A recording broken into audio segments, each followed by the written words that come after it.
Ah, ton mariage, le plus beau jour de ta vie. Quel bonheur, tu t'engages à passer ta vie aux côtés de l'homme ou la femme que tu aimes. Et sous tous ces regards d'allégresse, vous vous apprêtez à sceller votre amour et votre union. Et vous apprêtez à vivre la plus belle vie qui soit. Sauf que oui, mais non. Ah, c'est plus compliqué que ça. Bah oui, hein. Le mariage, c'est pas que du bonheur, hein. La vérité est même loin d'être le cas. Il suffit de voir les mariages français. D'aucuns se demandent pourquoi leurs mariages sont aussi merdiques. La conclusion populaire, c'est que l'amour ne dure que 3 ans. C'est peut-être possible, mais selon vous, qu'est-ce qui fait qu'un mariage pourrait durer longtemps? Car oui, des pépés et des mémés qui sont ensemble, ça existe. Ce ne sont pourtant pas des magiciens, mais alors quel est leur secret? Quand j'ai dit tout à l'heure que le mariage est loin d'être le bonheur, c'est pas parce que c'est insurmontable, c'est parce qu'il demande beaucoup de sacrifices. Et malheureusement, encore aujourd'hui, beaucoup de gens l'ignorent. Personnellement, je pourrais résumer le mariage à 5 points essentiels. 5 qualités que tu devras avoir si tu voudrais que ton mariage dure le plus longtemps possible. Il en va de même pour ton conjoint. 1. Le mariage demande des compromis. Il faut savoir que dans un mariage, nous avons 2 individus avec 2 éducations différentes, 2 objectifs et 2 façons de voir les choses qui peuvent ou ne pas concorder, du moins pas à chaque fois. Voilà pourquoi, si l'on veut que leur mariage dure, il faudra faire des concessions, des compromis. Effacer ou nuancer certaines de tes habitudes afin d'adhérer au plan de ton conjoint, à sa vision des choses et vice versa. Par là même sortir de certains clichés, sortir des sentiers battus. Je vais te donner 2 exemples. Il se trouve que tu t'es fraîchement marié avec une jeune dame que tu aimes beaucoup. Après une nuit de sommeil, ta femme,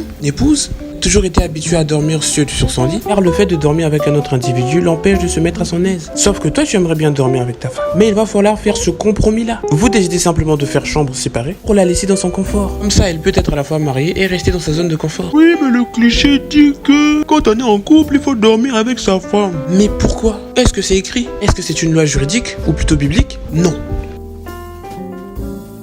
Autre exemple, ton mari aime les milieux végétatifs, être à côté des animaux et de la nature. Donc littéralement en campagne. Toi tu préfères les milieux urbains. Déjà parce que c'est plus proche de ton travail, mais aussi parce que ça te permettra de faire des courses plus facilement. Solution? Évidemment, il faudra trouver un compromis. Madame, tu restes en ville et monsieur, tu restes dans ta cambrousse. Et vous trouvez simplement le moyen de vous voir 1 fois à 2 fois par semaine. Voire plus, hein, ça dépend de votre planning aussi. Trouvant des compromis et que vous vous accordiez pour ces derniers, qu'un pourrait être à l'aise et heureux dans son couple. Car l'on devient malheureux dans son couple lorsque l'un des deux veut imposer sa vision des choses, imposer son mode de vie. Et ce qui l'arrange lui, c'est justement à ce moment-là que le couple devient toxique. Car quand tu commences littéralement à bafouer ton bonheur pour le bonheur de l'autre, tu verras très bien que ton couple ne tiendra pas si longtemps que ça. Car comme je te l'ai dit précédemment, chacun a ses objectifs et ses aspirations dans la vie. Début de mariage, l'amour fait que la plupart des gens n'y pensent pas, mais au bout de quelques années, vos aspirations et vos rêves refont surface et vous réaliserez simplement que votre vie de couple ne vous permettra pas de les réaliser. Et c'est là qu'est tout le problème. Autant tu penses à ton bonheur, autant tu dois penser au bonheur de ton conjoint. Voilà, c'est aussi simple que ça. Et si tu n'es pas prêt à faire ce sacrifice, il est préférable que tu restes seul. 2. Le mariage, c'est la patience. Oui, dans un couple, il faut être patient. Ça fait écho à ce que j'ai dit précédemment. Chacun a son éducation, sa façon de voir les choses, ses habitudes et même ses croyances. Et ces derniers peuvent ou ne pas toujours coïncider avec les tiens. Oui, on dit qu'ils s'assemblent se ressemblent, mais pas toujours. Hein. Et pas sur tous les points. Mais c'est grâce à la patience que tu accorderas à ton prochain que votre couple durera plus de 3 ans. Il faut être patient avec ta femme, tu dois être patient avec ton mari. Il faut te dire que nul être n'est parfait et qu'il a reçu son éducation et a ses habitudes. Et surtout, qu'avant d'être ton copain, ton mari ou tout ce que tu veux, c'est un être humain, un individu à part entière. Conclusion, il a ses défauts. Même s'il le voulait, il ne les changera pas du jour au lendemain pour toi. Et c'est justement en cela que tu dois l'aider à changer. Mais comme je te l'ai dit, il faudra beaucoup de patience. Et aussi dites-vous que même marié, on n'a jamais vraiment fini de se connaître.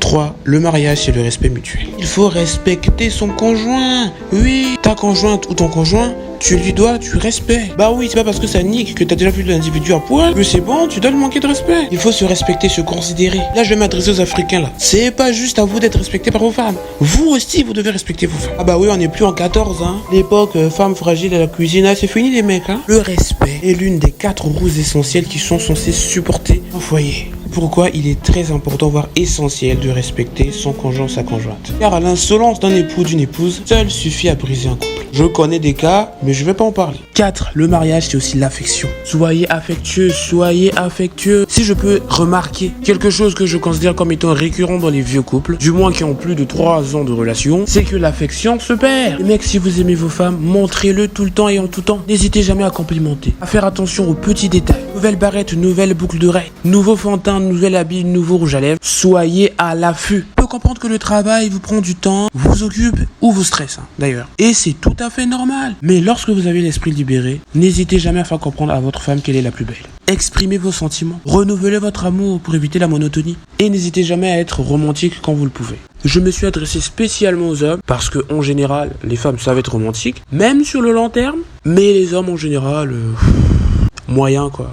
Dépasser 3 ans de couple, l'homme fait impôts, promotion au travail, voiture. Sur le long terme, l'affection se perd. Donc, s'il vous plaît, faites cet effort. 5. Le pardon. Si tu veux que ton couple dure le plus longtemps possible, il faudra savoir pardonner. Prendre sur toi par amour. Pardonnez-les car nul n'est parfait. Nous avons tous nos petits défauts, nos défaillances et surtout nous faisons tous des erreurs. Bon après ça dépend de la gravité quand même de ce qu'il a fait. Parce que voilà, faut pas prendre les gens pour des cons. Mais à la limite de l'acceptable, pardonnez-le. Ou pardonnez-la.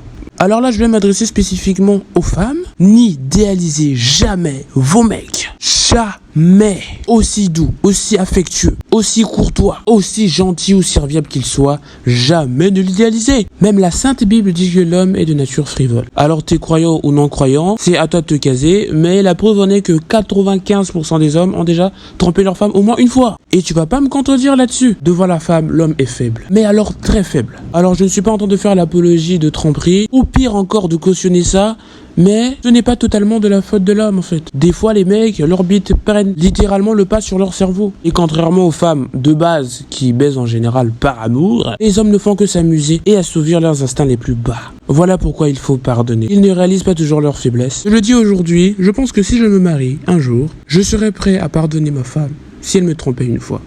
Une fois, hein, pas deux. Tous ces points que je viens de citer n'est finalement qu'une preuve d'amour. Parce que quand on aime, on pardonne. Quand on aime, on est patient. Quand on aime, on respecte. On est affectueux. Et surtout, on se sacrifie. Et c'est parce que beaucoup d'Européens et Européennes ne sont pas prêts à faire autant de sacrifices que leur mariage part quasiment toujours en cacahuète. Et alors les Français, ça je me demande pourquoi vous continuez à vous marier en fait. Vous voyez bien que ça sert à rien. Et le plus con, c'est que de toute façon, à tort ou à raison, bah ta femme elle prend la moitié de ton salaire et pas mal de tes affaires. Génial. Bah ouais, même si c'est elle qui a merdé. Hein. C'est peut-être pour ça que les Françaises adorent se marier.